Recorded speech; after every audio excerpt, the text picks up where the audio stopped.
Sœurs et frères dans le Christ, paix, joie, grâce, amour à chacun, à chacune de vous, de la part de Dieu notre Père et au nom de notre Seigneur Jésus-Christ, dans ce jeudi de la 4e semaine du temps de Carême. L'évangile d'aujourd'hui semble nous proposer d'une certaine façon la réponse de Jésus à la question que les Juifs lui posent quelque part sur la validité de la, comment dire, si on peut dire, de son autorité, sur qui assure, au nom de qui est-ce qu'il fait ce qu'il va faire, ce qu'il est en train de faire. Est-ce qu'il guérit? Qui lui donne cette autorité? Qui assure pour son authenticité? Jésus semble répondre à cela. Et la réponse qu'il leur donne en fait, c'est: ce n'est pas moi qui me donne fait témoignage de moi-même. C'est le Père qui me rend témoignage. Ce n'est pas moi qui rend témoignage. Alors Jésus nous fait comprendre d'une certaine façon, sœurs et frères, que quand tu fais le bien et ton cœur est libre et tu es clair, tu es peu dans ce que tu fais, tu n'as pas besoin de te préoccuper si les gens croient ou n'y croient pas, si ce que tu dis fait, comment dire, est vraiment justifié. Dieu se chargera lui-même de te justifier. Surtout quand autour de toi les gens et les personnes sont en train de te combattre. Parfois ce n'est pas dans les temps que nous voulons, parfois ce n'est pas dans les temps que nous espérons. Mais Dieu se charge toujours de mettre les pendules à l'heure. Et le temps nous permet de voir toujours qui faisait le bien dans la vérité et dans la droiture de cœur, et qui en fait était là comme un loup avec une peau d'agneau. Jésus en effet dit: les œuvres même que je fais témoignent que le Père m'a envoyé. Et la question que je me pose aujourd'hui et que je pose à chacune de nous, que je te pose et que nous devons nous poser chacun: mes œuvres, mes activités, ce que je fais, ce que je dis, témoignent de quoi? Est-ce que c'est le témoignage que nous appartenons à Dieu? Qu'est-ce que mon être et ma vie témoignent? Jésus dit: la mienne et mes activités témoignent que Dieu m'a envoyé. Ton agir témoigne que tu es l'envoyé de qui? Ton envie témoigne que tu crois en quelle valeur? Ton agir témoigne que tu es en train de construire ta vie et ton futur sur quelle base? Qu'est-ce qui tient ensemble ce que tu fais? Je nous fais comprendre cela. Et tu n'as pas besoin, si tu fais le bien, et tu n'as pas besoin de penser tout le temps: oh, j'ai fait ceci parce que Dieu a voulu, j'ai fait ceci pour être témoin de Dieu. Non.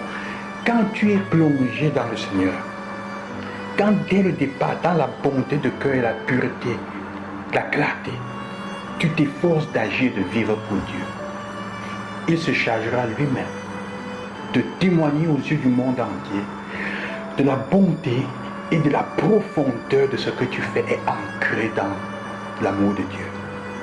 Ça ne veut pas dire qu'on ne soit pas fait. Parfois on peut se tromper. Mais même là, il se chargera de montrer que même comme tu t'es trompé avec la réelle intention de vouloir faire le bien. C'est ça. C'est ça l'attitude des saints aussi. Le saint n'est pas celui qui ne s'est pas trompé, mais il s'assure que son activité, même s'il se trompe, ce n'est pas parce qu'il voulait vraiment faire le mal. Et c'est l'unique chose qui nous est demandée pour appartenir, pour témoigner de Dieu. Alors la première lecture nous fait comprendre aussi cela, que Dieu ne se reconnaît pas dans les choix et dans l'attitude du peuple d'Israël. Est-ce que Dieu peut se reconnaître dans notre agir quotidien de chaque jour?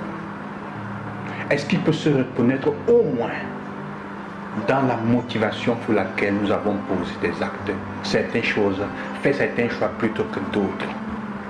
C'est ça la chose la plus importante à la fin. C'est ça la chose la plus importante à la fin. Et qui peut nous donner la tranquillité le soir de dormir en paix avec la conscience tranquille. C'est ça. Alors, ce fait, il nous fait comprendre que les Écritures ne sont pas là aussi pour nous dire quoi faire. Jésus nous fait comprendre à cela aussi en second lieu. Les Écritures ne sont pas là pour nous faire comprendre, pour nous indiquer, pour nous dire quoi faire. Mais elles sont là pour nous indiquer vers qui aller, qui suivre.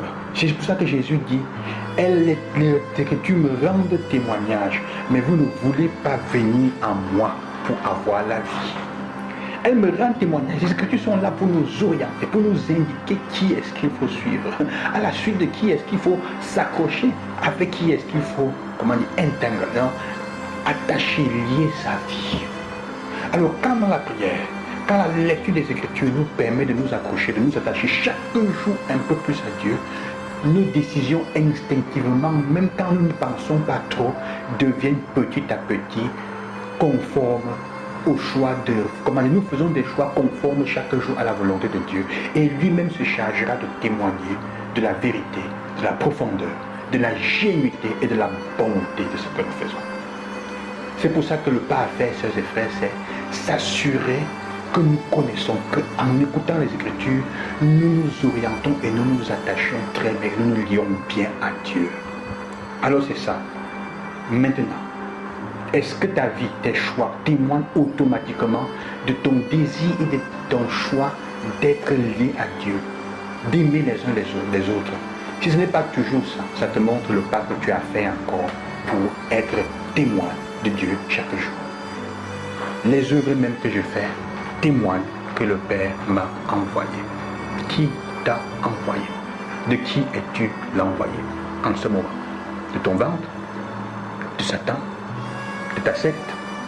De ton groupe ésotérique? Ou de tes propres intérêts? Je vous bénis au nom du Seigneur, sœurs et frères, je vous bénis et que le Seigneur vous accompagne et qu'il vous touche chaque jour un peu vers la fin de ce carême, qui soit votre force et votre joie. À demain, loué soit Jésus-Christ.